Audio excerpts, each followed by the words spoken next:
Olá crianças, tudo bem? Sejam bem-vindos ao Meados Históricos, o canal que apresenta a história em pequenos e deliciosos sachês. E aí, já deixou seu like, já clicou no sininho, já contou para os seus amigos do canal? Faz isso, aí você vai saber aquilo que está acontecendo aqui e também vai ajudar outros que estão se preparando para o vestibular. No vídeo de hoje, nós vamos resolver questões sobre Alta Idade Média, um assunto super recorrente nas principais provas de vestibular. Depois da vinheta, uma questão da FAMEMA, uma questão da Unesp, uma questão da FUVEST e uma questão da Unicamp. Roda a vinheta.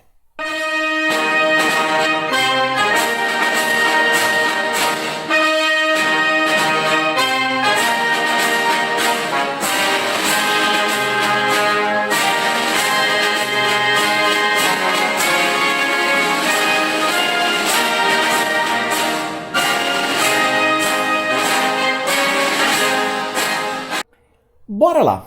Alta Idade Média. Ponto importante número 1. Ninguém sabe que está na Idade Média, ok?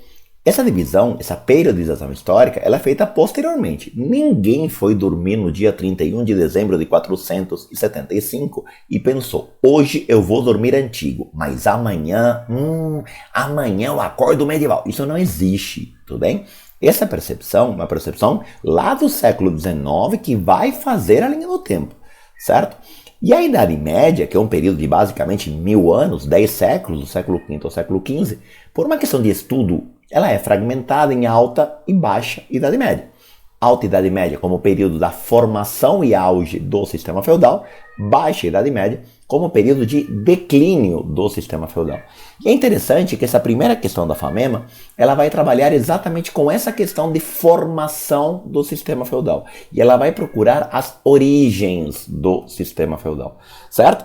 Olha o que a FAMEMA perguntou aqui, diretamente assim, direto ao ponto. As origens do sistema feudal. Ele quer encontrar as origens do sistema feudal, podem ser encontradas, tá? E aí, a gente poderia pensar o seguinte, de fato, o texto, o enunciado não te joga para o texto. O enunciado não fala nada a respeito do texto. Então a gente poderia meter um louco e não ler o texto. É que nesse caso especial, o texto deu uma pista. Então a gente vai ler mais porque estamos estudando do que propriamente para resolver a questão. Para resolver a questão, se você se sentisse à vontade a respeito do assunto, daria para pular, porque o enunciado não te disse nada que ele quer saber do texto. Então vamos lá. O problema das origens do feudalismo gerou inúmeras polêmicas sobre o fim do Império Romano, século XV, e o surgimento das instituições feudais. Comumente, aceita-se a tese da junção de formas sociais romanas e germânicas, que, justapostas, engendrariam as bases da sociedade feudal. Outros historiadores têm procurado ver na própria crise interna do Império, particularmente a partir do século III, as causas da decadência romana e a sua fragilidade em face aos bárbaros. E é interessante porque essas duas teses, elas não se anulam, tá? De certa forma, as duas coisas se conversam, porque o sistema feudal, de fato, ele traz elementos romanos com elementos franco-germânicos, certo? Só que os franco-germânicos, eles chegam em Roma justamente no momento de crise do Império Romano. Então essas duas explicações, elas não são opostas. Essas duas explicações, elas se conversam. Quer ver? Quando a gente fala de sistema feudal, quando a gente fala de feudalismo,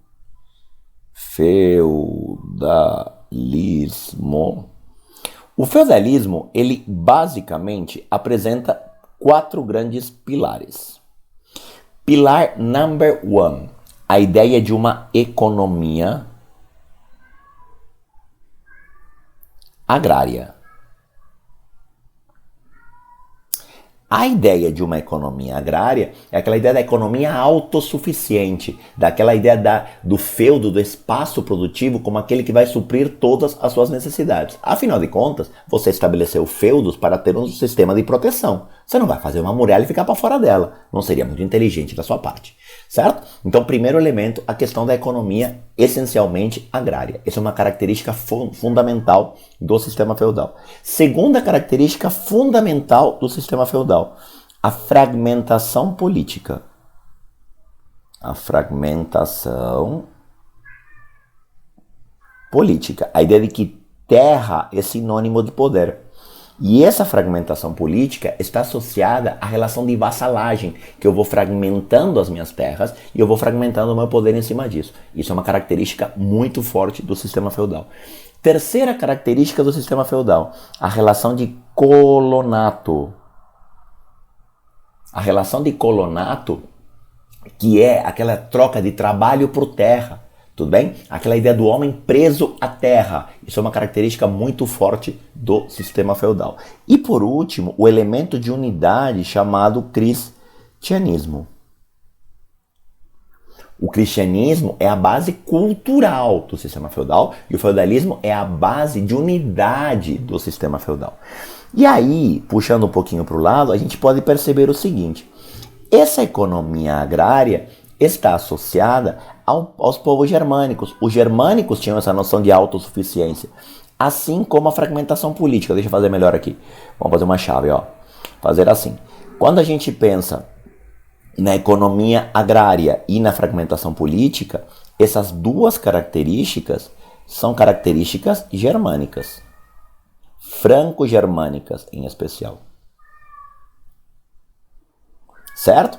E o colonato e o cristianismo são características romanas. Tá? O colonato, ele vai dar origem à servidão. A fragmentação política vai dar origem à vassalagem. Então, essa fragmentação política, vou chamar de 1, vou colocar aqui, que está ligada à vassalagem, ou à sucerania e vassalagem, como você preferir, enquanto o colonato, 2, opa, que ficou feio isso aqui, pera, vamos de novo, 2, está relacionado à servidão.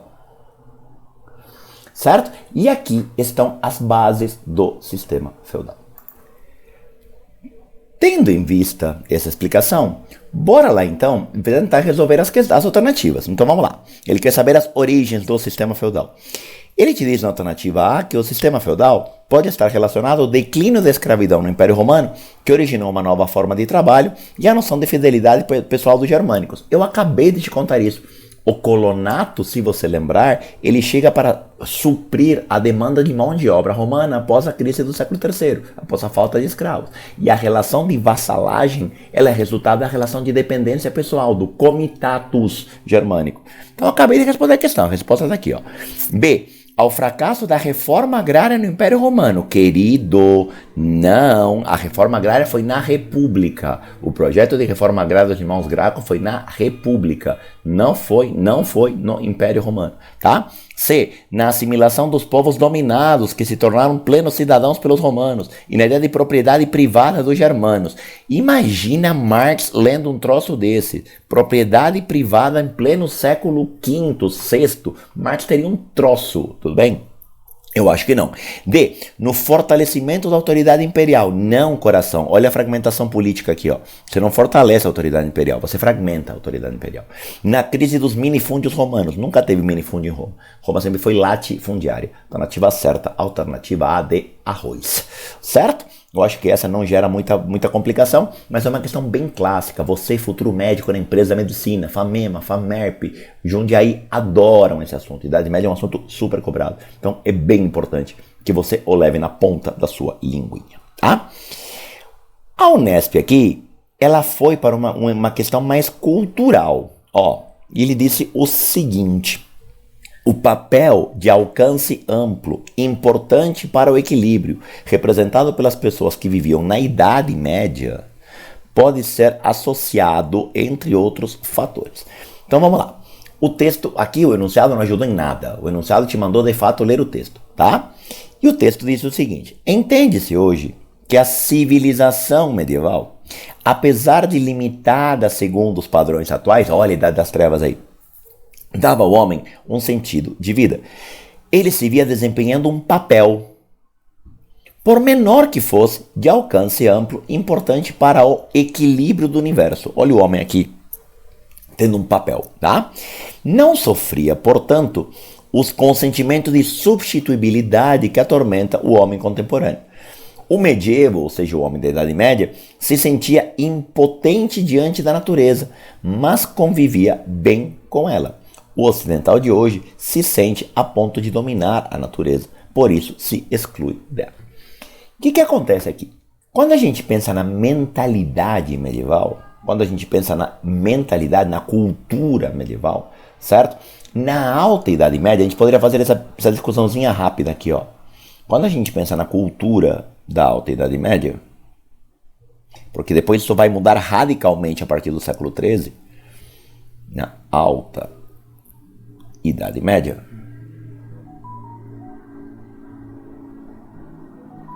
Alta Idade Média.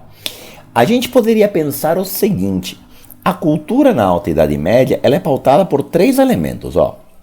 Primeiro elemento fundamental, o teocentrismo. É um homem que se sente totalmente dependente daquilo que Deus faz para ele. É um homem que se sente completamente dependente do projeto que Deus tem para ele. E a gente vai associar isso com um cara chamado Santo Agostinho, certo? Que vai falar de uma predestinação absoluta. Segundo elemento, um clericalismo muito forte. A igreja é o centro do poder. A igreja é o centro cultural e a igreja é o centro de conhecimento, certo? Da época. E por último, a ideia de milenarismo. Ou seja, a ideia de que o mundo está num iminente fim, que chegando o ano 1000, acabará a vida do homem na Terra. Isso é uma leitura errada do livro de Apocalipse, certo? O fato é, essa cultura, essa visão que o homem tem do mundo, o liga muito fortemente à igreja. Existe aqui uma enorme ligação com o divino. E essa ligação com o divino, ela vive dentro de um dualismo do bem contra o mal. É basicamente isso o tempo todo. O bem, Deus, mal, todo o resto, certo? A igreja como centro de poder, uma vida pautada naquilo que vai acontecer depois, na minha salvação ou não salvação, porque o fim do mundo é iminente, certo? E isso é que dá ao homem o seu equilíbrio, em cima disso que ele vive, certo? Então, vamos lá. Ele te pergunta por que pode ser associado esse alcance amplo e esse importante para o equilíbrio. Inflexibilidade das relações sociais de trabalho, aliás, inflexidez das relações sociais de trabalho, estabelecidas a partir da possibilidade de ascensão social. Não, pera, se tudo que acontece na minha vida foi determinado por Deus, eu não mudo o meu grupo social. Se tudo que acontece na minha vida foi Deus que fez, eu não vou mexer, porque Deus sabe o que tem para mim. Deus determinou meu lugar, então eu não vou mudar. Tudo bem? B. Ao reconhecimento do caráter diminuto de todo ser humano ante a grandiosidade da natureza. Não, pera. Paganismo não. Paganismo é anti-Deus. Paganismo é culto à natureza. E em todo caso, depois fala de conhecimento técnico-científico. Olha o clericalismo ali. Não pode ser. C. A percepção religiosa de que o homem está integrado ao mundo, ligado fortemente a Deus, e é objeto contínuo de uma luta entre o bem e o mal. Olha que espetáculo, falamos exatamente disso. Tudo bem? D. Ao sentimento de pertencer à espécie humana dotada de razão. Não, coração. O racionalismo vai se opor ao dogmatismo. E a Alta Idade Média é profundamente dogmática. É assim porque Deus quis. Fonte, confia. Certo? Essa é a mentalidade medieval. Não tem razão. Liberdade e autoridade. Não, isso aqui é Baixa Idade Média. Isso aqui é São Tomás de Aquino. Isso aqui é livre-arbítrio. Sob hipótese alguma, a gente encaixaria isso na Alta Idade Média. E aí na letra E, inclusive, fala de livre-arbítrio. Identificação dos homens como dotados de livre-arbítrio. Nunca. Alternativa certa, alternativa C de croquete de carne. Certo? Eu acho que essa é uma questão mais cultural, porém bem importante. Na Baixa Idade Média isso vai começar a mudar. Na Baixa Idade Média, apesar da gente não romper com o teocentrismo, quem vai romper com o teocentrismo vai ser lá o Renascimento, na Baixa Idade Média a razão começa a ganhar força, a ideia de livre-arbítrio começa a ganhar força. A liberdade começa a ser olhada de uma outra forma, porque o fim do mundo já não aconteceu. Então, na Baixa Idade Média vai ter algumas pequenas percepções diferentes a respeito do mundo. Mas essa é a base da Alta Idade Média, entre os séculos V e X, principalmente. Tá? Então, a resposta, de novo, é letra C. A FUVEST aqui trouxe uma questão a respeito das mulheres. E, aliás, naquele ano a Unesp também perguntou de mulheres quase que na semana anterior. Então, é um assunto que vira e mexe aparece em provas aqui, ó. E ele diz o seguinte: o excerto, ou seja, o trecho, refere-se à apreensão de determinadas passagens bíblicas pela cristandade medieval. Então, estamos falando de cristandade medieval. Especificamente em relação à condição das mulheres na sociedade feudal. A esse respeito, é correto afirmar. Vamos ler o texto, porque é uma coisa que ninguém é obrigado a saber de antemão. E aí, o enunciado que jogou para o texto, então vamos ler. Os comentadores do texto sagrado reconhecem a submissão da mulher ao homem como um dos momentos de divisão hierárquica que regula as relações entre Deus, Cristo e a humanidade. encontrando ainda a origem e o fundamento divino daquela submissão na cena primária da criação de Adão e Eva e no seu destino antes e depois da queda. E ele acabou de te contar, tá? Ele acabou de te contar por que a mulher era marginalizada, tá? Como a gente está aqui aproveitando para revisar assuntos, eu acho que não custa pensarmos aqui numa das questões mais importantes da Alta Idade Média, chamada sociedade feudal. E a sociedade feudal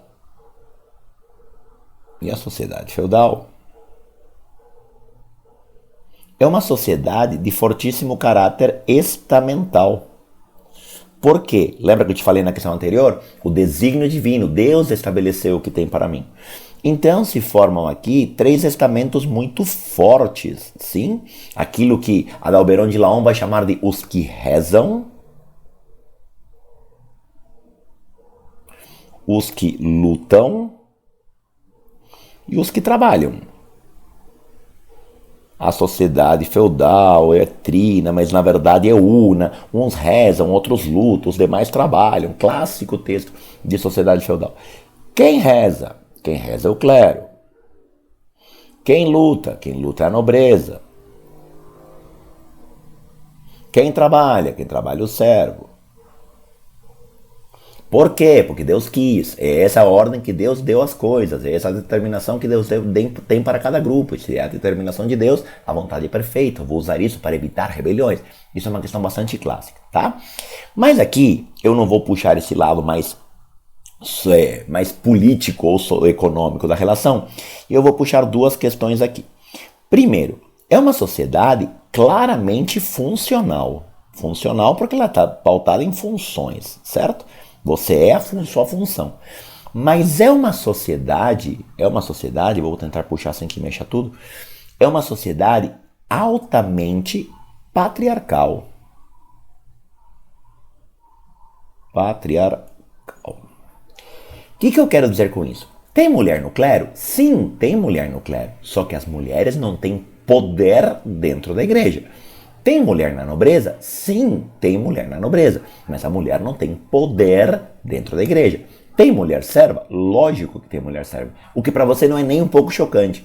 O seu choque, quando eu te pergunto se tem mulher no clero, você fala, claro que não. Claro que sim, tem freiras, certo? Tem mulher na nobreza? Sim, tem a esposa do senhor feudal. Tem a família do senhor feudal, as filhas do senhor feudal. Mas sempre numa condição de marginalização. Por quê? Por culpa do relato bíblico. Adão e Eva. Eva feita a partir da costela de Adão e principalmente pecado original. Eva pecou. Eva levou o homem à sua queda. Eva foi a culpada pela expulsão do homem do paraíso. Eva foi a responsável pelo pecado do homem.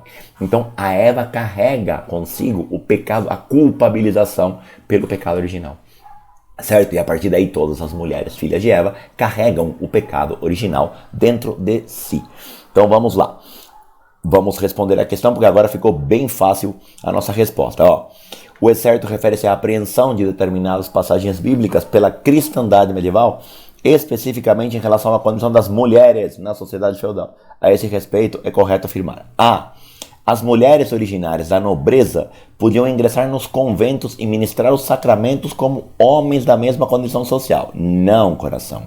Sacramentos religiosos, batismo, eucaristia, certo? Não podem ser ministrados por mulheres. As mulheres cabe a devoção, a oração, mas nunca a prática de sacramentos, tudo bem? Então, não pode ser. B. A culpabilização das mulheres pela expulsão do paraíso terrestre servia de justificativa para sua subordinação social aos homens. Olha a culpa de Eva aí, gente. Certo? Com certeza. C. As mulheres medievais eram impedidas do exercício das atividades políticas, ao contrário do que acontecera no mundo greco-romano. Você percebe que nada com coisa nenhuma? Ele não está te perguntando isso, tá? Ele não está discutindo nada de atividade política. Mas, em todo caso, não é o contrário. Em todo caso, não é o contrário. Tudo bem? Então, não mesmo. D. As mulheres medievais eram iletradas e tinham acesso à cultura e às artes proibido. Isso não é verdade. Isso não é verdade, devido a essa condição social e natural. A verdade é que você tem muito mais mulher alfabetizada do que homem, porque era uma atividade mais doméstica. Tá? Então isso não é verdade. E a submissão das mulheres medievais aos homens esteve desvinculada acerca de normatizações, de normatizações acerca de sua sexualidade. Claro que não, já estava totalmente vinculada, certo? Por isso que a resposta certa é a alternativa B de batatinha frita, ok? Essa é uma questão bastante clássica. Naquele ano só tinham caído duas, uma na Unesp e na semana seguinte uma na FUVEST, certo? Por último, e não menos importante, vamos para a mais linda de todas e vamos para a Unicamp. Não é uma questão muito recente, mas é uma questão bem importante, certo? Uma questão bem importante. Cite uma característica política e uma religiosa da Península Arábica pré-islâmica. Olha a referência aqui. B. Como fé e conhecimento científico conviveram no mundo islâmico na Alta Idade Média. E é legal porque o texto só serve para contextualizar, mas de fato não diz muita coisa não. A palavra árabe iman provém de uma raiz que significa ter certeza e designa a fé no sentido de certeza. A fé, por conseguinte, não contradiz o conhecimento nem a compreensão. Essa frase é importante, ó. A fé, por conseguinte, não contradiz o conhecimento nem a compreensão. Pelo contrário, o desejo de saber é uma obrigação religiosa e os tempos pré-islâmicos, século VI na Arábia, são chamados pelos islâmicos de jahiliya, ou seja, de ignorância. Tá? E ele te pergunta uma característica política e religiosa da Península Arábica pré-islâmica e depois como fé e razão conviver. Então vamos lá. A primeira eu acho que é a parte mais fácil. Por quê? Quando a gente pega o período que vai até o século VII,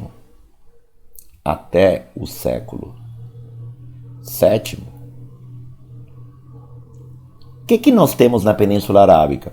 Os chamados povos beduínos. Esses povos beduínos eram povos que tinham algumas características bem fortes, ó. Eram povos tribais, e aqui vou tentar que você não entenda o tribal como bagunçados, e sim como clânicos, certo? Sem uma ideia de unidade, certo? Então aqui você não tinha uma ideia de unidade. Sem unidade. Eram povos, de certa forma, seminômades. E eu acho que isso é bastante fácil, certo? Não eram 100% sedentários, mas também não eram 100% nômades. E eram povos politeístas. Politeístas que acreditam em, canetinha laranja, acreditam em vários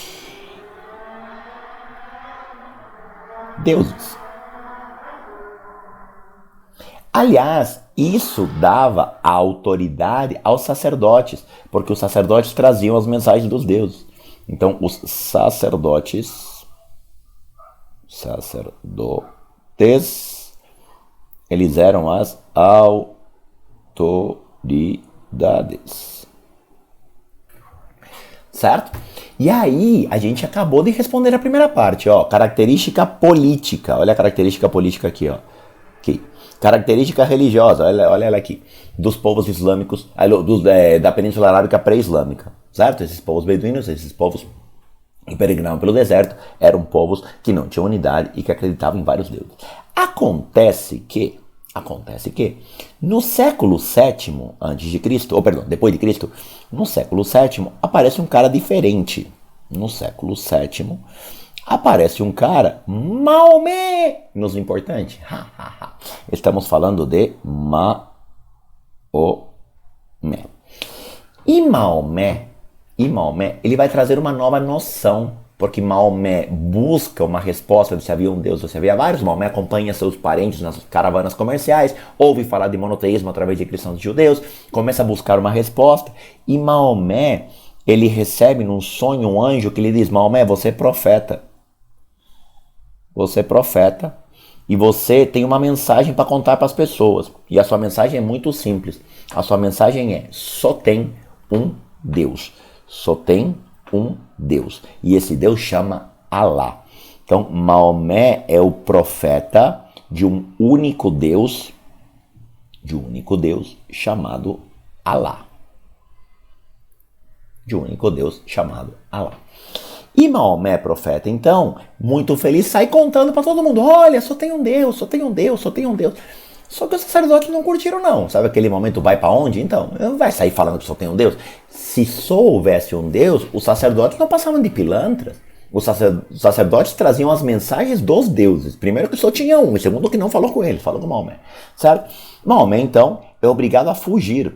E Maomé sai da cidade de Meca e se refugia na cidade de Medina. Maomé sai de Meca, se refugia na cidade de Medina. E essa fuga de Maomé de Meca para Medina é a chamada Hégira. Em 622 d.C. e é considerado o início de uma nova religião chamada islamismo.